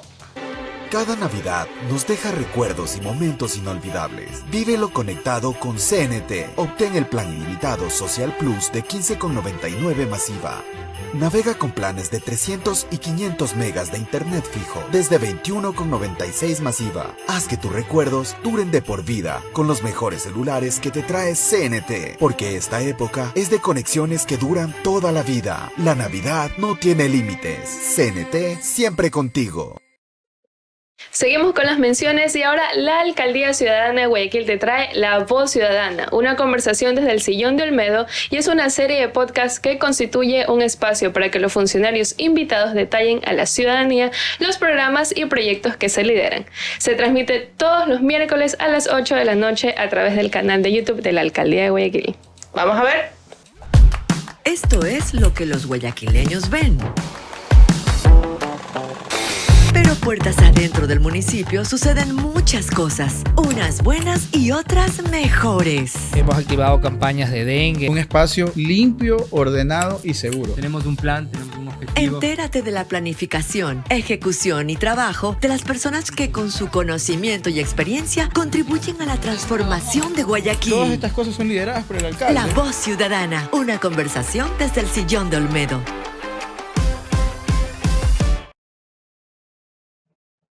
Y si bien la pluralidad y la profundidad ha sido una característica de este medio de comunicación que te encanta, porque lo sé, por supuesto que también le hemos dado importancia a lo que realmente es el núcleo de nuestro oficio periodístico. Tú que eres parte de esta trinchera como defensor, tú que has alzado tu voz a través de estos micrófonos, tú, estimado usuario de redes sociales que está conectado con nosotros a través de todas las plataformas que tenemos para llevar y alzarte. Para eso creamos un segmento al inicio del proyecto que tuvo como visión llegar a la comunidad y que la comunidad llegue a las autoridades. Ese puente que se dice que es el periodismo lo llevamos al 4D a través de nuestro segmento Al Pie con Donald Díaz. Aquí un recuento de lo más importante. Hola queridos amigos defensores, hoy en nuestro segmento A Pie te contamos sobre Kingdom, un emprendimiento de adiestramiento de canes muy chévere. Quédate para conocerlos un poco más. A veces tener mascotas se vuelve un problema por la falta de tiempo para atenderlos, pero esta escuela canina llegó como la solución tanto para ellos como para sus dueños. Compartir con los perritos es una experiencia muy hermosa. A mí me gusta cómo socializar con ellos, con cada uno de ellos, porque todos tienen diferentes problemas. Entonces, como que al tratarlos individualmente, aparte de que los conoces, también conoces un poco el comportamiento de las personas. Los perritos siempre pasan en casa, hay personas que los aman, los quieren mucho, pero no tienen el tiempo para brindarles a ellos que ellos necesitan un buen entrenamiento, un buen paseo para que estén muchísimo más tranquilos. Y así nació Kingdom, una familia, en este caso de perritos, donde vamos a ayudarlos tanto a que socialicen bien, que canalicen sus energías y que tengan un correcto entrenamiento para que en casa estén increíbles. Los perritos son una gran compañía, pero la falta de atención les deja secuelas difíciles de borrar, según nos cuentan los entrenadores. Es que hay perritos que tienen traumas por lo que vienen de una vida pasada, entonces vienen a nosotros ya con diferentes traumas. Por ejemplo, no podíamos aplaudir o mover una escoba que sentía ya trauma y empezaba a ponerse ya agresivo. Entonces fuimos poco a poco tratando ese problema y ese ha sido un poco de los casos más graves que hemos tenido. Siempre nos encontramos con casos de que ya los quieren regalar, no los aguantan en casa o ya han roto diferentes cosas que son valiosas en casa, entonces nosotros les ayudamos para que tengan una mejor convivencia en casa. Si amas a tu mascota y quieres una solución a sus problemas, mira los requisitos para ingresar a la escuela canina. Entonces lo que yo hago es analizar el problema, hablar con los dueños, preguntar su rutina y en este caso empezar con la socialización, el comportamiento y la correcta forma de paseo. Joana, estudiante quiteña con apenas 16 años, y Kevin, estudiante cuencano, se arrebataron la vida tras ser víctimas de acoso escolar. Entre 2001 al 2015, el suicidio fue responsable de 13.024 muertes autoinfligidas. Y para el periodo entre 2015 a 2018, superó la cifra de muertes por agresión interpersonal y las víctimas se encontraban entre 15 a 40 años. Lo más alarmante es el suicidio entre niños y niñas de 10 y 14 años, que ha incrementado en un 322% en niñas y 480% en niños en los años 1990 y 2017. De hecho, Ecuador se encuentra entre los 10 países con mayor índice de suicidios en jóvenes. En esta entrega de nuestro espacio Al Pie, te ayudaremos a identificar y ayudar a una persona que se encuentra en un proceso vulnerable como este. Algunos indicadores son: hacer afirmaciones suicidas, regalar pertenencias, distanciarse de amigos y familiares, descuidar el aspecto personal, trastornos de salud mental. Suelen ser perfiles que tengan estas características: aislamiento de los demás, no socializar, cambio de vestimenta como usar abrigos para ocultar autolesiones, decaimiento en estado de ánimo. Ahora, veamos qué puede causar que una persona atente contra su vida. Falta de presencia de familia núcleo, es decir, papá, mamá e hijos. Violencia intrafamiliar, violencia dentro de la unidad educativa, bajo rendimiento escolar, factores socioeconómicos, violencia entre pares, factores internos como enfermedades, juegos que incitan a tendencias suicidas, amenazas debido a que los padres se involucran en bandas delincuenciales. ¿Cómo ayudar? Pregunta directamente. ¿Está pensando en suicidarse? Por mucho que sea difícil preguntarlo, muy poca gente que se siente así es capaz de expresarlo. En la fotografía tengo 40 años. Guayaquil lo llevo en mi sangre. Hombres emprendedores. Yo soy madera de guerrero y fui el primer fotógrafo que estuvo aquí en el parque. Fiestas de Guayaquil y la defensa resalta a su gente. En esta ocasión te contamos la historia de Marcos Antonio Jaramillo, un fotógrafo que ha estado por más de 20 años en los exteriores de la iglesia La Merced, cuyo rol es fotografiar a los guayaquileños. En nuestro segmento Al Pie te lo contamos. Una excepcional, es un ícono en Guayaquil. El señor ya se lo identifica con la Plaza San Francisco porque todo Guayaquil lo conoce, todo el que pasa por el bulevar sabe quién es Marcos. Marcos es un hombre que ha colaborado con la ciudad, porque desde esta trincherita pequeña que usted ve que toma fotos, vienen mucha gente, esposo, familia, y él les toma una foto de recuerdo, como ustedes pueden ver ahí. Entonces yo creo que Marcos ya es parte de la ciudad, así como lo fue el rey de la campana, lo fue el de la galleta, el rey de la galleta, ya Marcos para mí ya es un ícono. Hola defensores, el Ecuador se levanta con un nuevo presidente electo y en la defensa vamos a las calles a ver qué opina la ciudadanía y qué espera del nuevo presidente. Veamos. Yo como ciudadano lo que quiero es que hagan algo con la delincuencia, porque no sirve de nada que nos ayuden con créditos o faciliten negocios para prosperar si no nos deja la delincuencia. Yo esperaría lo que prometen ellos, tendré que hacerlo, porque si no vivimos de mentira y me parece que eso no es verdad. Como que más tranquilos, no tener que guardar rápido el celular. La delincuencia más que todo. Todo lo que prometió, lo que estamos viviendo hoy en día, tanta inseguridad, ojalá que todo lo que prometió él cumpla. Y estaremos vigilándolo a que no sea como el gobierno anterior que mire cómo nos dejó. Dios lo bendiga a él, al pana, y lo ilumine mucho y haga las cosas muy bien. Hola defensores, una de las primeras decisiones en el gobierno de Daniel Noboa fue eliminar la tabla de consumo de drogas. Pero ¿qué opinan los ciudadanos con todo este tema? Veamos. Está correcto. Está correcto. Está bien. Excelente. ¿Por qué? Para que evitar todo esto, lo que pasa de los adolescentes y las personas mayores también que están metidos en este vicio. ¿Ya está bien? Por mi parte me parece bien. ¿Por qué? Porque así podemos dejar que los adolescentes no consuman.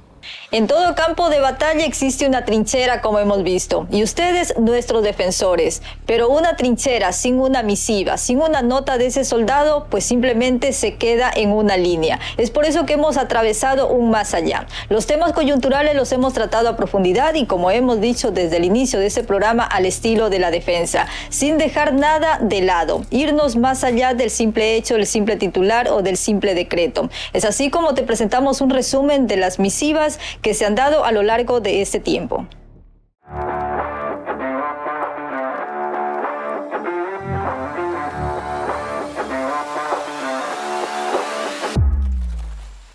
La noticia que marca la jornada es este hallazgo en la península Santa Elena.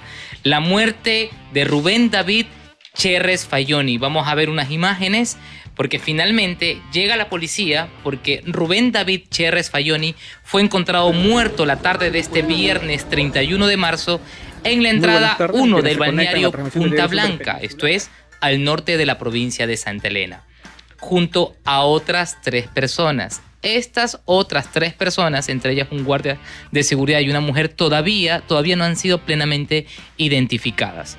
Se desconocía el paradero de Cherres Fayoni desde enero de este año, cuando el presidente Guillermo Lasso ordenó capturarlo luego de la filtración de unos audios en los que se ligaba a supuestos narcotraficantes albaneses. Cherres puso en apuros, de hecho, al gobierno del presidente Lasso con la crisis que se inició con las publicaciones del portal digital La Posta, que lo señalaron a Cherres como hombre de confianza y amigo muy cercano de Danilo Carrera Druet, cuñado del primer mandatario. Además, se acusó tanto a Danilo Carrera como a Cherres Fayoni, operador. Cherres como un operador que ha movido los hilos para el nombramiento de ministros de Estado y como un empresario vinculado a supuestos narcotraficantes albaneses. Cherres tenía 63 años y en su cédula constan como profesión petrolero, pese a que no tenía ningún título universitario en esa área registrado en la Secretaría Nacional de Educación Superior, la CENESID. Ni tampoco negocios de ese tipo. De su trayectoria profesional destaca su faceta como empresario inmobiliario. Su primera incursión empresarial fue en el año 2003 cuando adquirió la inmobiliaria guayaquileña Celito Catellente S.A. Estas son algunas de las novedades. Diego Ordóñez fue un gran retuiteador. Ni siquiera le dio el pésame a la gente de Esmeraldas. Sí, ya sabemos que se va y poco más y todo el Ecuador está como Cristina Reyes en las seccionales. Porque claro, después de la masacre que aconteció estos días en la provincia verde, le siguieron por supuesto los secuestros, los sicariatos, los robos a mano armada, las extorsiones que someten a este Ecuador sufrido. No había otra opción pues para el man. La seguridad pública del Estado está totalmente en el piso y lo menos que se esperaba era su partida. Sí, Topic se pegó un porro en una entrevista, así a lo Lucio Gutiérrez, prendió... ¿Puedes creerlo, Marci? Nuestros candidatos impredecibles o predecibles, no entendemos, pero bueno, a pocas horas de hacer esto admitió que fue un error, que no fue la mejor manera que debió utilizar para poder ejemplificar lo que quería señalar. Ahí vemos a Freile que simplemente hace su rostro a un lado, pero también prende ahí su porro, sí prende un porro, Freile. El chico Box le dicen a Freile. Bien, ahora, ¿qué pasa? ¿Qué pasa aquí? Todo está mal ahí, Topic. Todo está mal. ¿Qué pasa con Topic? Topic se mete a los barrios bajos a mostrarle al mundo cuánto se sufre siendo un drogadicto. ¿Cuánto ha calado el narcotráfico y el microtráfico? Llega con un plan de campaña por la seguridad luchando contra la droga. Representa a un partido político que ha venido años luchando por la eliminación de la tabla, gritándole al mundo que consumir droga no es bueno. Y Topic ha prendido un porro en una entrevista. Amigos de mi vida, ¿qué está pasando con nuestros políticos? La caliente zona 8 en cifras. Entonces vamos a ver allí en la primera lámina, por favor. Ustedes tienen en la zona 8, en el año 2023, 1.323 homicidios intencionales. Esto a julio 31, porque ellos fueron muy de mañanita a darnos estas cifras a la mesa de co-creación del Plan de Seguridad de Guayaquil. Estas son cifras de la Policía Nacional a las que hemos tenido acceso como la defensa. Bien, asesinatos en 2023, 1.323 homicidios intencionales. Porque el primer abatido fue el colombiano Johan Castillo, quien cayó la misma noche del 9 de agosto en que asesinaron a Villavicencio en un confuso enfrentamiento durante su captura. El presunto autor material quedó gravemente herido y falleció en la unidad de flagrancia de la Mariscal en Quito. Al día siguiente dieron con el paradero de otros 6 sospechosos, todos de nacionalidad colombiana, quienes fueron procesados por el asesinato de Villavicencio y enviaron a prisión preventiva, en primera instancia a la cárcel regional de Cotopaxi. Luego estuvieron en la cárcel de máxima seguridad La Roca, en Guayaquil, casi a la par de la vinculación de otros 7 sospechosos, hasta que el 12 de septiembre un dron explosivo cayó sobre el techo y fueron llevados a la penitenciaría del Litoral, sin imaginar que 24 días después aparecerían muertos en el pabellón 7 de este recinto carcelario. Similar suerte corrió otro de los procesados, prisionero en la cárcel del Inca en Quito. Y luego de esta misteriosa muerte, el SNAI se puso las pilas y trasladó a los 6 que quedaban a otra cárcel del país. Esto puso de cabeza al gobierno. Pero ni el regreso de Guillermo Lasso al país desde Estados Unidos, ni los cambios en el SNAI y en la cúpula policial despejan las interrogantes. Más información han dado detractores de Lasso que el abogado Wilman Gabriel Terán ha sido noticia desde que demandó al expresidente de la República Guillermo Lasso, al exministro de Economía Pablo Arosemena y exigió 265 millones como reparación para la función judicial, de primerísima plana, pero también hay demandas en su contra. Tan importante que es tratar temas coyunturales, pero mucho más importante hacerlo con este estilo que indudablemente ya marca una hoja de ruta en ese periodismo digital que estuvimos buscando desde el inicio y que hemos convertido en marca, porque estamos completamente seguros de que a estas alturas del programa tú ya no dudas en que este es el medio de comunicación digital, de periodismo, de investigación y profundidad con el que te vas a quedar para siempre, porque somos lo mejor que existe en el mercado de lo digital hoy. Y a propósito de aquello, conocemos que como eres parte de la audiencia, a veces tratamos temas muy escabrosos, que no entiendes, que quizás no te interesa, que quizás es demasiado complejo. Y para esas lecturas, nosotros tenemos una de las mejores maestras, Marcia Urbina, con su segmento Con Clase. Mira las cátedras que te dimos este 2023.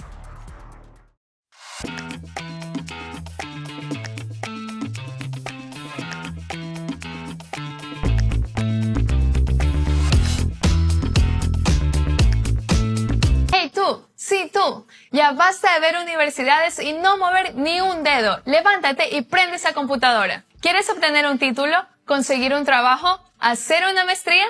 ¿Cómo postular a la CENESID? Con Clase lo vas a ver. Los aspirantes podrán elegir entre las opciones de carrera, modalidad de estudio, jornada y sede de la siguiente manera. Ingresa a www.registrounicoedusub.gov.es. Da clic en Registro Único para crear tu cuenta. Dentro de tu cuenta CENESID, elige Proceso, luego Postulación. En orden de prioridad, selecciona las opciones de carrera de tu interés. Da clic en Enviar postulación y luego Finalizar. Descarga el comprobante de postulación y guárdalo en tu computador o imprímelo. Guarda el comprobante porque es constancia de tu proceso. Cuando ya hayas ingresado a tu cuenta, deberás tener requisitos de admisión, documentación requerida, formulario de solicitud, envío de la solicitud y seguimiento del estado de la postulación. Las postulaciones se basan en puntaje de postulación, cupos disponibles en cada carrera y tu selección. Así que ya sabes, si eres estudiante de tercero de bachillerato, eres graduado, quieres estudiar en un instituto tecnológico o no alcanzaste cupo anteriormente, postúlate. Si quieres conocer más servicios del país, escríbenos en los comentarios y te lo explicamos con clase. ¿Estás de jefe y siempre tienes una pila de documentos que firmar? ¿No tienes un bolígrafo cerca y tienes que regalar un autógrafo? No pases tiempo y regala firmas como si fueras una celebrity. ¿Cómo sacar la firma electrónica? Con clase lo vas a ver. Pero antes, ¿qué es una firma electrónica? Es un archivo digital que certifica la vinculación de la firma electrónica con una persona determinada. Es la equivalencia de la firma manuscrita y tiene la misma validez legal y está amparada en la Ley de Comercio Electrónico. ¿Cuáles son sus usos en el país?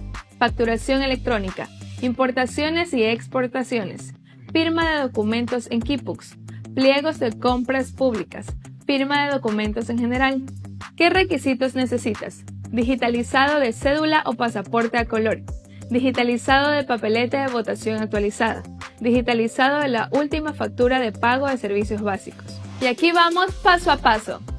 Ingresa la solicitud en www.esi.bce.es. Da clic en la pestaña Firma electrónica.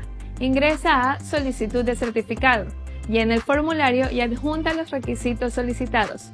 Aprobada la solicitud, realiza el pago del certificado en las ventanillas de registro civil de la ciudad donde solicitó el servicio. Retira tu certificado en la oficina que eligió portando su cédula o pasaporte. Pero ojo, cuidado con firmar documentos truchos y lee las letras pequeñitas. Si tienes dudas sobre un trámite, escríbenos en los comentarios y te lo explicamos con clase. ¿Te graduaste y ahora quieres vivir tu Eurotrip? ¿Está en tu bucket list viajar a Disney? Todos estamos detrás del mismo objetivo, cómo sacar tu pasaporte. Con clase lo vas a ver. Este trámite está dirigido para ti, ecuatoriana con miras a casarte con el gringo que conociste en una app y quieres presumirlo en TikTok. ¿Qué necesitas para realizar el trámite? Haber realizado el pago bajo la modalidad de botón de pago, banco corresponsal o banca interna. Y tu cédula de identidad vigente y legible. ¿Cómo realizar el trámite? Solicita el servicio en el módulo de información en el cual se validará el cumplimiento de los requisitos. Cancela el valor del trámite y solicita un turno en el banco o punto de recaudación de la agencia. Espera tu turno para la validación de datos en el sistema, captura de huellas dactilares, toma de foto y captura de firma en el área de pasaportes. Espera que te llamen por tu nombre, verifica tu información y finalmente el operador de servicios registrará la entrega del documento. ¿Cuál es el costo del trámite? El valor del trámite es de $90, que se te caen del bolsillo. Este pasaporte tiene una vigencia de 10 años. Puedes acceder a este servicio de lunes a viernes de 8 de la mañana a 5 de la tarde. Verifique las agencias que prestan el servicio y su dirección en www.registrocivil.gov.es. Si quieres conocer más sobre los servicios del registro civil, escríbenos en los comentarios y te lo explicamos con clase. Get in, loser, we're going shopping. ¿Se te caducó la licencia y ahora te escondes de los pacos? ¿O solo se te perdió en la fiesta?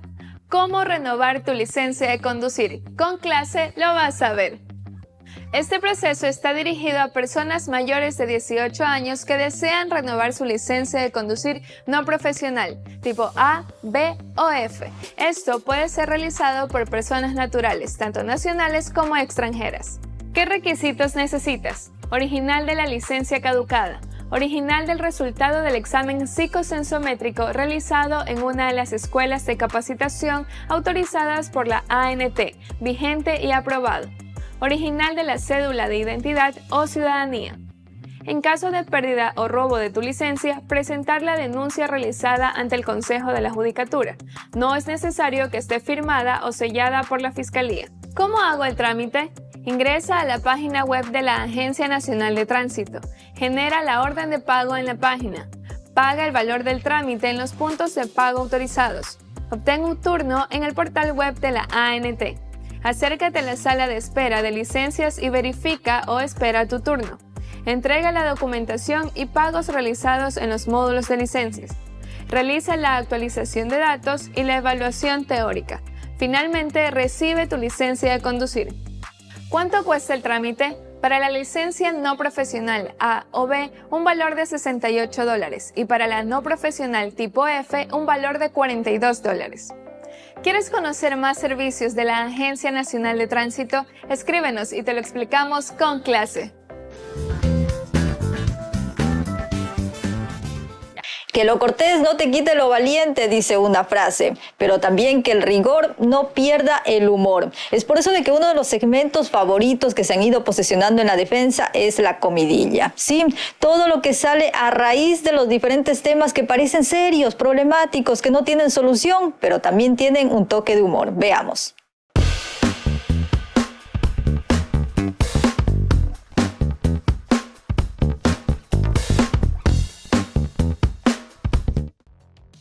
Muy bien, el segmento favorito de todos, la comidilla. Tenemos aquí un meme de la fiscalía, que la fiscal está decidiendo por ahí cuál botón escoger, si el cambiarle el nombre o solucionar el caso. ¿Y ustedes qué opinan? ¿Cuál sería mejor escoger? Creo que es la mujer más poderosa del país, puede hacer lo que ella quiera. Ay, un saludo para Dianita. Nos El hará una rojo o el entrevista, azul, Dianita el rojo o el Salazar. azul. Sería muy bueno. Sí, Dio una entrevista sería bastante larga a chévere. Diario Expreso, interesante. Vamos a ver, vamos. Sigamos. Tenemos otro meme, por supuesto, de todo lo que vive el Ecuador, de la coyuntura. Dice, los asambleístas con cada caso que aparece por semana están sufriendo a los legisladores del país con cada Pero caso que sufriendo con los aparece. artículos porque no saben qué hacer, cuál artículo vale, cuál no. Tenía que decir, tratando de que no Quieren que regrese. regresen a la facultad de Derecho, a primer semestre, a ver si finalmente aprenden un poquito más, etcétera. O sea, creo que al final del día, con tanta discusión sobre el juicio político y los artículos, lo único que queda claro es que entre abogados las versiones y las posiciones Son serán disímiles. infinitas, ¿no? A mí Como me- dijo el legislador Esteban Torres, es culpa de la monotonía, ¿no? Oye, O sea, a mí lo que me quedó claro es que el debate ya más que jurídico y lo que decía Osvaldo es completamente político. Así que ese fuego es político. Punto. Totalmente. Completamente Vamos, de vamos, acuerdo. sigamos. Tenemos más. Dice, Correa diciendo que Lazo le envió mensajes para negociar salvoconducto de Duarte. Lazo responde y dice, eso no era parte del trato, pantalones cuadrados. Me encanta cómo habla como Patricia Estrella. Sigue, por favor. Que no se muere el humor en ¿Cómo este tuvo que programa. ser esa llamada entre Correa y el presidente Lazo? Tú y yo estamos elevando, pero el humor. El domingo fuimos testigos de que nuestros políticos siempre nos hacen escapar de la realidad y ¡hey! No faltaron las risas. Esto va desde joyas como Bolívar Armijos, que fue el más salado en el debate.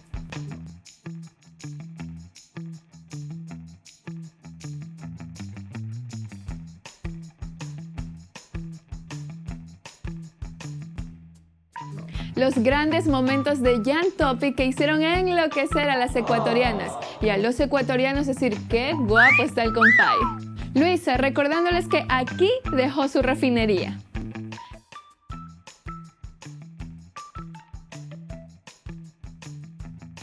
¿Quién sufrió más? ¿Tu mamá cuando se enteró que no estudiarías medicina o Javier Herbas que tuvo que ir a Durán? O Tito sacándole en cara a Topic que él dice que se te lleva la plata de los radares. A Danielito Noboa que su papá le llamó a pedirle prueba de ADN porque nunca dijo adelante Ecuador, adelante. A mí finalmente me queda la duda si se armó el plan de Ecuabólico Mixquipullito entre Yaku y Jan Topic. Esta comidilla solamente retrata el alma misma de nuestros comerciantes. Vamos a ver qué hicieron para vender flores amarillas. No me va a tragar la pobreza. Voy a hacer lo que tenga que hacer para estar bien.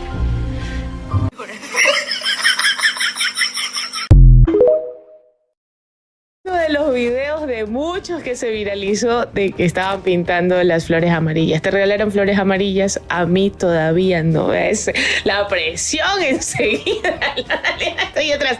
Bien, en medio de la polémica de la señora de los pasteles, la levantada que le hizo la Policía Metropolitana y todo el odio que le echaron a la man que puso la denuncia de la señora de los pasteles, ahí ustedes tienen las reacciones. Hemos traído las más graciosas en medio de la polémica para poder pasar el trago amargo. algo. Ya vamos a buscar también a la señora de los pasteles. Mañana la señora tiene que volver, pero con un cartel inmenso que diga Energy Healthy Pastels.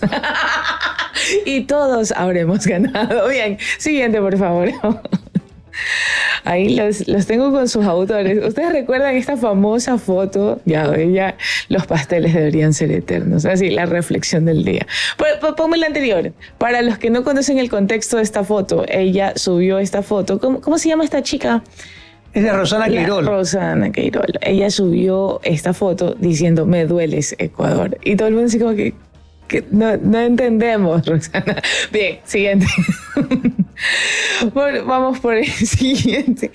Empezó con pasteles y culminamos con morosos. Porque en medio de la polémica se ponen a pelear dos tuiteras conocidas, amigas, las abrazo. Ya, pero chuta, se ponen en esta vaina. Me encanta el chisme, me alimento del chisme. Y empezaron a sacarse los coros al sol, como de que alguien le había prestado plata. Yo nunca te presté plata. Y bueno, todo en público para la gente de Twitter que estaba comiendo canguil ayer. Vamos a ver, siguiente. Chuta, no, sácamelo a Gabriel ahí, no se puede leer. No, para que la gente producción.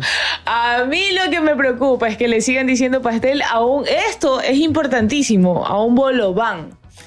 Todo el mundo dice, ¿qué? Parece que en la sierra le dicen así a los pasteles, o en parte de la sierra. Entonces vamos a... Sí, hubo toda una reacción de este tweet, porque la gente se acoge de todo. O sea, le dieron más hate al tipo por decirle... Al pobre Renato. Vamos a ver, siguiente, por favor. Ponlo allí. Exacto. ¿Quién en su sano juicio va a decirle bolobán a un pastel? Y siguiente, por favor, que hay otro. Los camaroneros y cangrejeros esperando que se apruebe el decreto de Lazo. Mira, a ver, si tú crees que están así, tus amigos los camaroneros. Amigos camaroneros, aportantes de nuestro país. Bueno, vamos a ver qué es lo que sucede, si también a lo mejor alguno de ellos tiene algún tipo de reparo. Es un tema bastante polémico que me parece que se ha tomado muy a la ligera sin las consideraciones necesarias, pero bueno, esto es comidilla. Así es. A ver, siguiente. Don Guille respondiendo los mensajes sobre el decreto para los manglares. Lamento no haber escrito ayer, pero estaba ocupado teniendo una crisis nerviosa. El presidente va a terminar nervioso esta crisis. Ha pasado ya Teresa Menéndez la próxima semana nos prepara un especial de todos los viajecitos que se ha pegado. Ahí se desestresa. Claro, no creo que esté nervioso. Sí, no, en los viajes. Hasta Corea. Qué bestia. El otro, 5 segundos nomás le dan a ese meme. Qué horror, le ponen como media hora. Los postulantes a Contralor viendo cómo los exhiben por no responder el examen. Cambio de opinión, quiero irme a mi casa. Eran como 4, ¿no? 4 éramos 6. ¡Qué bestia, amigos! ¿Por qué no estudiaron? Ya, ahí tenemos el primer meme de todos los memes que salieron ayer, porque hubo un montón. Ken, quiero dejarte algo claro. Ecuador no tiene región costa. ¿Por qué no tiene región costa? ¿Cuál es el contexto de eso? ¿Por qué? Todos a votar a Luisa, ganó el correísmo en la costa. Claro. Cuando tienen que explicarlo no funciona. Cuando tienen que explicarlo no funciona. El chiste dice que es porque la mayoría en la costa votó por Luisa González. Qué terrible la Marcia. Dios mío, eso es un meme. Bueno, vamos a ver, Siguiente. Alvarito mudándose. Ese es muy bueno. Eso estaba cansísimo. Funeraria Lache como siempre. A ver, siguiente. Está bastante bien. Lavinia y Anabela listas para celebrar la victoria de Daniel Noboa. Siguiente, vamos a ver qué. La gente sí anda creativa, anda. Me vale un tren La Plata. Mi sobrino es presidente y mi nieto juega con Messi. O sea, Isabel Noboa es mi tía. Ya, siguiente, sí. Paralelismo cinematográfico. O sea, ahí tienen a ustedes a Luisa González con la presidencia. Campeón. Claro, cuando la Liga perdió contra Barcelona. Igualito. Cuando ganamos en Casablanca. Está súper bien eso. Siguiente. Siguiente, el equipo del Mashi ha sido vencido otra vez.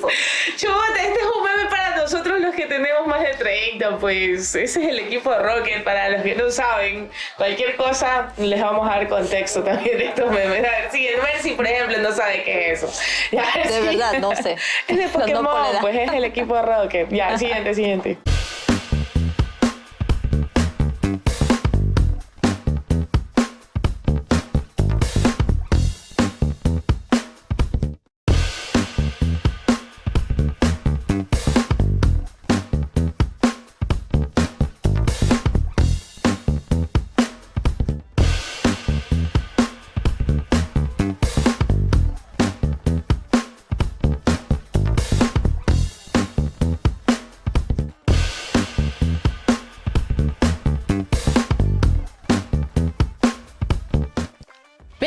Guillermo Lasso ha dicho que saliendo del gobierno va a escribir un libro sobre todas las acciones que ha alcanzado a hacer, y los memes, por supuesto, no se dejaron esperar. Oye, John, yo te iba a decir que en ese cuadro, ¿será posible que tú me cortes ahí un pedazo sin cortarme la cara para poder ver sí, me explico, no son vainas, diferente, gracias. Bien, ahí ustedes tienen, Guillermo Lasso prepara un libro sobre sus logros. Funeraria Lacha al principio, así, la reina de la corona de los memes. El libro de Guillermo Lasso con los logros de su gobierno. Sí, ven ese libro, muy gordo y con ninguna página escrita. O sea, sí, fue 1 año y medio, pero se sintió como 20. Bien, amigos, el libro de Lasso, prólogo. Gracias, María Lourdes. Capítulo 1, nada. Fin. ¿Qué te parece? Muy acertado, ¿no? Lo escribí en un tweet. La lectura en blanco. Chúbate, qué bestia. Sigue. La víctima...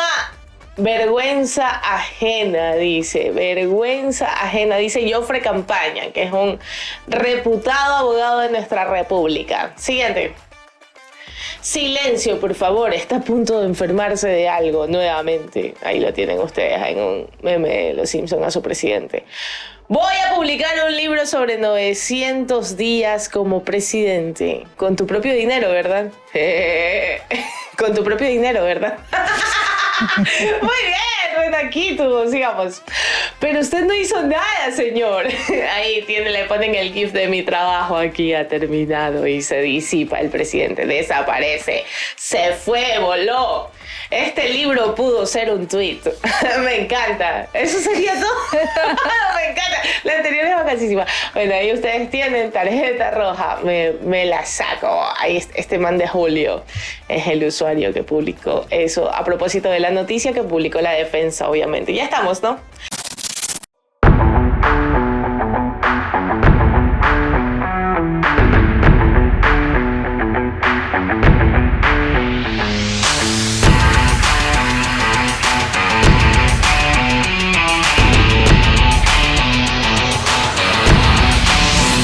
Sin duda alguna, la defensa hoy es protagonista de la historia que ha dejado escrita Ecuador, al menos este año, nuestro primer año de existencia, el 2023.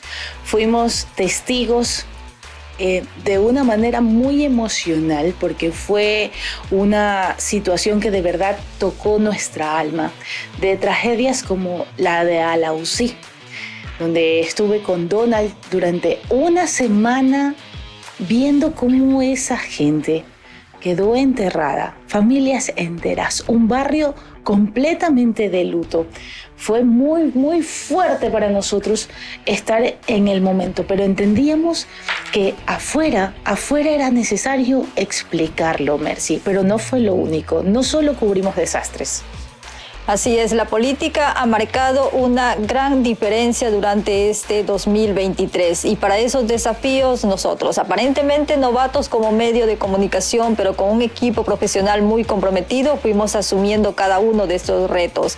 El enfrentarnos a un juicio político, que antes no se había tratado así tan directo hacia un presidente de la República. Esto fue dirigido al expresidente Guillermo Lasso, que comenzó a inicios de 2023 y que se corta precisamente toda esta intención de la Asamblea Nacional, principalmente impulsado por el correísmo y el Partido Social Cristiano. Guillermo Lasso lo hace a través del uso de la herramienta constitucional de la denominada muerte cruzada. Nunca antes en la historia republicana del Ecuador se había constituido esta situación. Sin embargo, Guillermo Lasso la hizo y disolvió la Asamblea Nacional, adelantando elecciones, Blanca.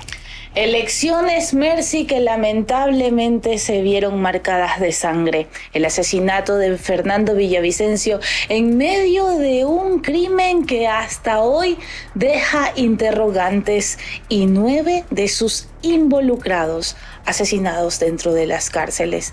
Esto ha repercutido, por supuesto, en la historia actual, en esa historia que tiene que ver con inseguridad, con crimen organizado y de la que recién se están escribiendo los primeros renglones. Una situación que sin duda alguna ha puesto al Ecuador en la lupa del mundo, porque el nombre de Fernando Villavicencio y de todos los políticos que han sido acribillados a propósito del crimen organizado está hoy ya siendo noticia en el resto de países de Europa y el resto del mundo.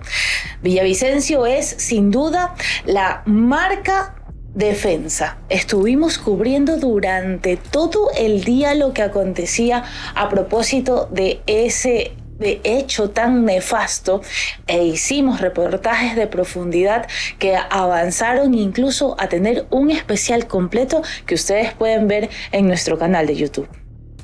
Así es, y lo que terminaba siendo este asesinato a Fernando Villavicencio no detenía, tan solo se quedaba en mensaje de solidaridad por parte de algunos de los actores políticos, pero no detenía el proceso democrático. Y los ecuatorianos fuimos a las urnas en primera instancia el 20 de agosto. El correísmo, el gran ganador legislativo, y vuelve a tomarse la Asamblea Nacional con 51 curules. Pero eso no fue todo. Tuvimos nuevamente que ir a una segunda vuelta. Un inesperado Daniel Noboa, de una alianza también nueva de ADN, era quien empujaba esta segunda vuelta junto a la correísta Luisa González. Se vieron las caras el 15 de octubre y el ganador fue el menos esperado. Daniel Noboa, presidente de la República. A raíz de su ganancia empezaron a hablarse de pactos que han sido reconocidos por el Partido Social Cristiano, la Revolución Ciudadana y ADN, pero ellos señalan de que no se trata de un cogobierno, sino de un pacto legislativo. Así marcan los días de este nuevo gobierno en este 2023. Pero sin embargo esto vuelve a ser empañado ante la infestación institucional. Por supuesto, Mercy, porque los poderes de nuestro Estado están en conflicto. La Fiscalía General del Estado, con su máxima líder, la fiscal Diana Salazar, ha puesto en evidencia cómo todo el sistema está corrompido, con un caso al que nombró muy atinadamente Metástasis. La evidencia misma a través de chats con un narcotraficante, de hilos que se manejaban desde el narcotráfico a los poderes del Estado, específicamente el judicial y la Policía Nacional, además de algunos actores políticos e incluso medios de comunicación. Es Metástasis la prueba fehaciente, de acuerdo a Fiscalía, de que el Estado ya llegó a tener una categoría de narcoestado, una situación que ha dejado sumergido al Ecuador en una sombra y que parece ensombrecerse aún más con las posturas que están teniendo desde la Asamblea, el Ejecutivo y sus acuerdos, Mercy. Así es, allanamientos, personas detenidas, algunas que ahora gozan de medidas sustitutivas, pero que sin embargo mantiene en el limbo lo que es la seguridad jurídica de nuestro país, cuando un gobierno trata de atraer la inversión extranjera y sin embargo vemos de que las principales funciones del Estado ahora mismo estarían siendo parte de una red del crimen organizado. Así cerramos este capítulo de 2023, haciendo un repaso de estos 9 meses de arduo trabajo, en donde el apoyo de ustedes ha sido fundamental. nacional. El hecho de que a nuestra sala de redacción empiecen a llegar investigaciones cada vez más fuertes que comprometen a las diferentes instituciones nos hace creer que estamos por un buen camino, que estamos captando el interés de ustedes, que la credibilidad la estamos escribiendo juntos, y por eso para este 2024 esperamos precisamente que este compromiso se mantenga y que la suma de todos ustedes siga siendo nuestro principal apoyo. Cerramos este año con 209 transmisiones, 209 ediciones de informativas en este en vivo que hacemos y que ustedes ven disgregado y en partes en las redes sociales, con miles de seguidores ya, siendo un nombre en la coyuntura y estando como referencia ante los ojos de nuestros colegas periodistas, porque llegamos para quedarnos y llegamos para defender la verdad con periodismo. Un saludo gigante a nuestra gente de TikTok, la reina de nuestras redes, en donde tenemos la mayoría de nuestros seguidores. Abrazo a ustedes, gracias por compartir nuestro contenido, y a los que nos siguen en las demás redes sociales, pues esto recién empieza, Mercy Castro. Así es, también a nuestro equipo agradecerle por soportar nuestro mal genio a veces, por acolitar en las prisas que tenemos corriendo en los diferentes temas, porque así lo ameritan. Producción, sobre todo, de que aunque de mal genio, pero sin embargo siempre están sumándose ahí. A todo nuestro equipo agradecerle por ayudarnos a hacer mejor periodismo. Al mentalizador de este proyecto, el economista Gabriel Martínez, también extendemos nuestro agradecimiento por haber puesto un medio de comunicación al servicio de la comunidad, y por supuesto a todos ustedes. Hasta aquí una mirada a la defensa 2023. Y feliz año 2024. Que venga lo mejor. Que venga. En la defensa entendemos que la verdad no es patrimonio de nadie, pero es obligación de todos defenderla.